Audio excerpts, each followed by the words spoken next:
Hello, scholars. Good morning, good afternoon, good evening, whatever part of the day it is for you. I hope that it's good. I hope that you had a great, fantabulous weekend.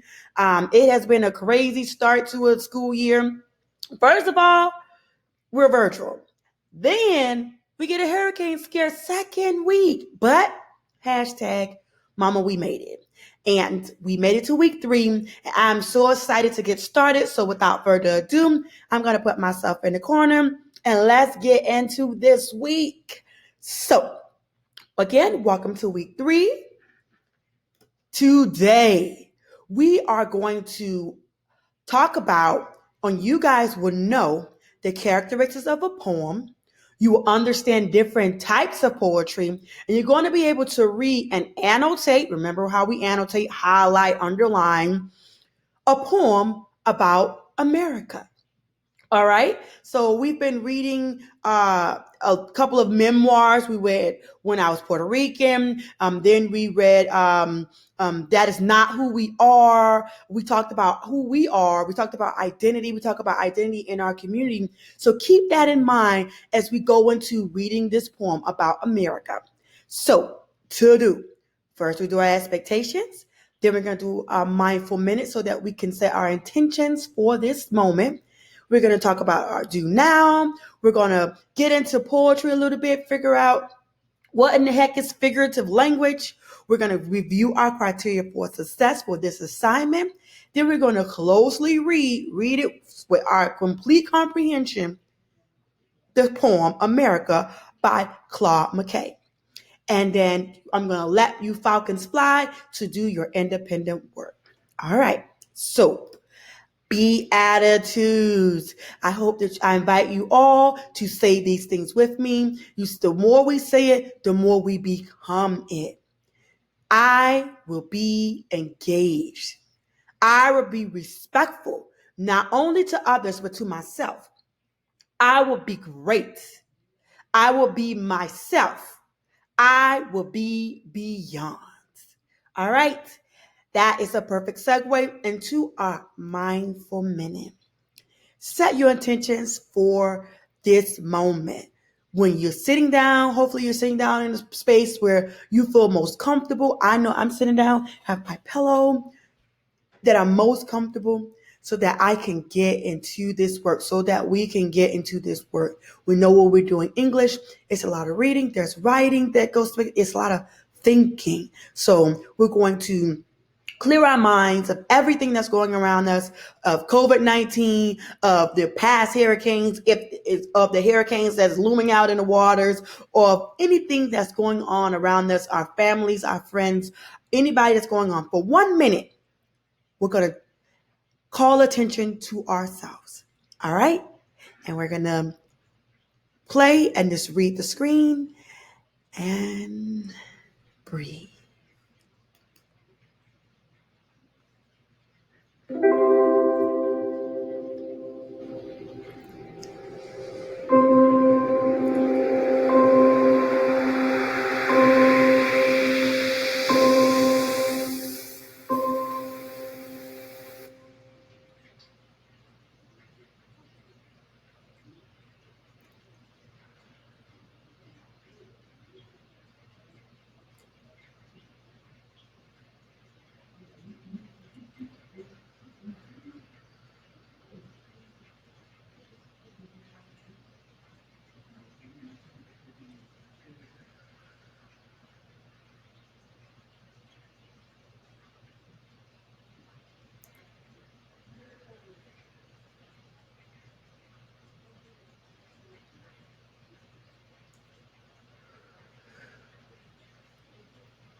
Now we're ready to be great.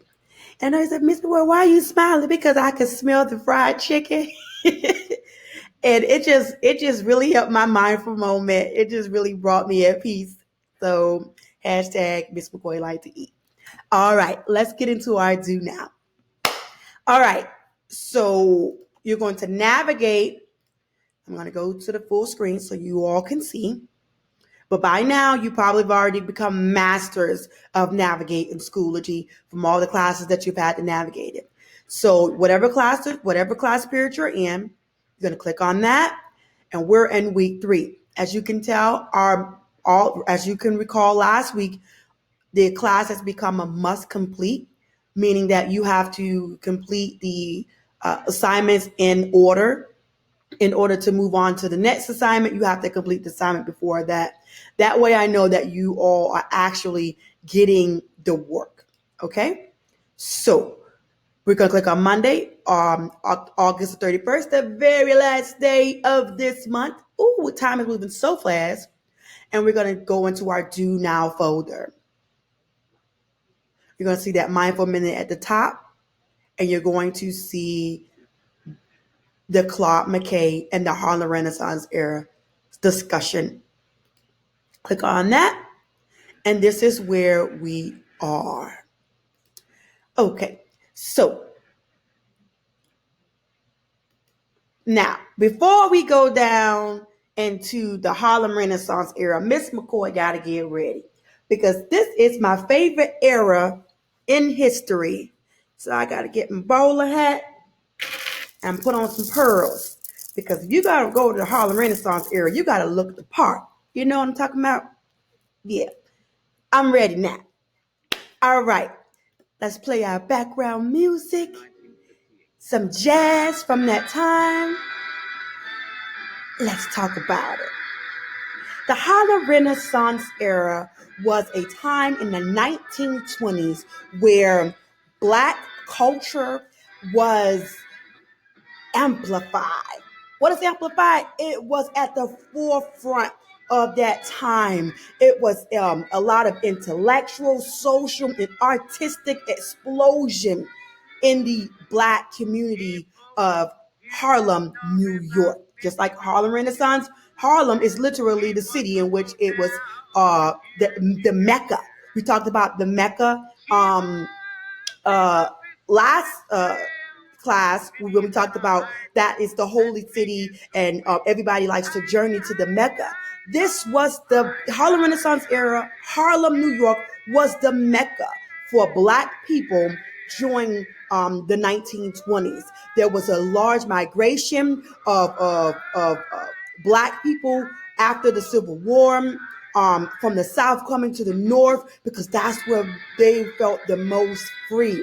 And so Harlem was full of people. There was so many, there was hardly any room for anybody, but it bred such artistic explosion that in that time that it is undeniable. You had individuals like Langston Hughes, Zora Neale Hurston, W.E.B. Du Bois, very political during that time, Marcus Garvey, Countee Cullen, just a plethora, Duke Ellington, Louis Armstrong, Ethel Waters. Like, who are these people? These are writers and actors and musicians, just artists during that time that made it so prominent in history. Some of the greatest writers, some of the greatest musicians, African American musicians and writers and political minds were in this time or came from out of this era. And why is this important? Why are we talking about this? Because America, the poem by Claude McKay, was written during this time. And if you recall from a couple of weeks ago when we start reading When I Was American, it's important to understand the background information of the who, what, when, where, and why this is relevant. Claude McKay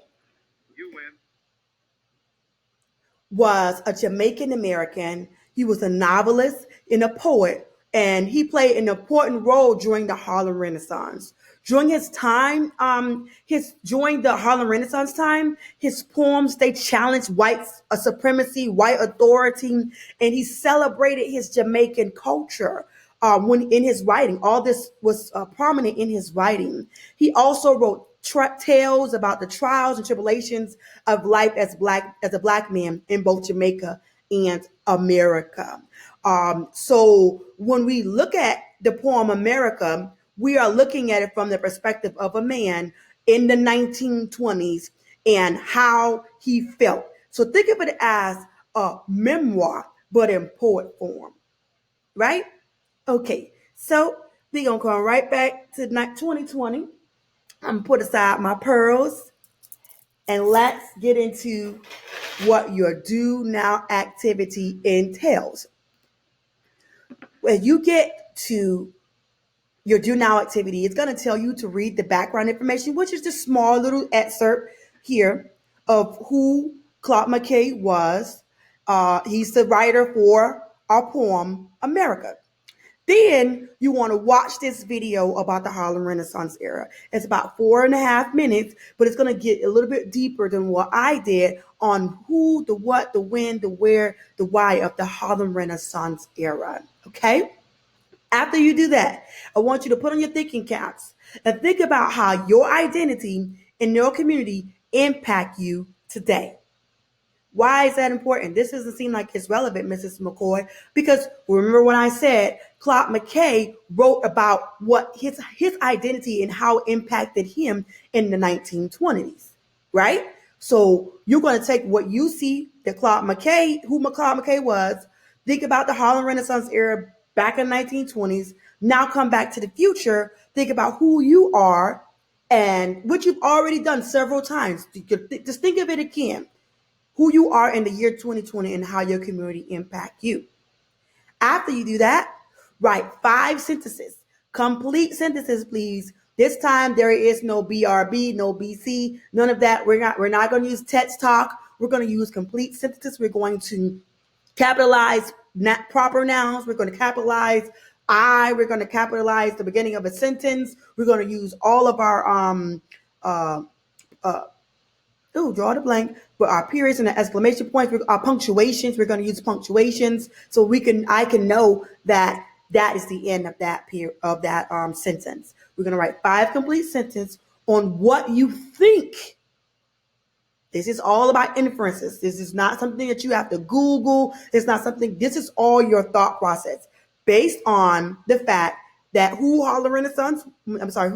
Claude McKay was, what the Harlem Renaissance era entailed, what what we discussed last week about who you are and your identity and how it impacts the community. What do you think the poem America is going to be about? Okay? After that, after you write your response, be prepared to take notes in that digital poetry notebook about figurative language, and then complete a quiz on quizzes. We're going to read America by Claude McKay, and then you're going to do your exit ticket. All right? So, without further ado, on your mark, get set,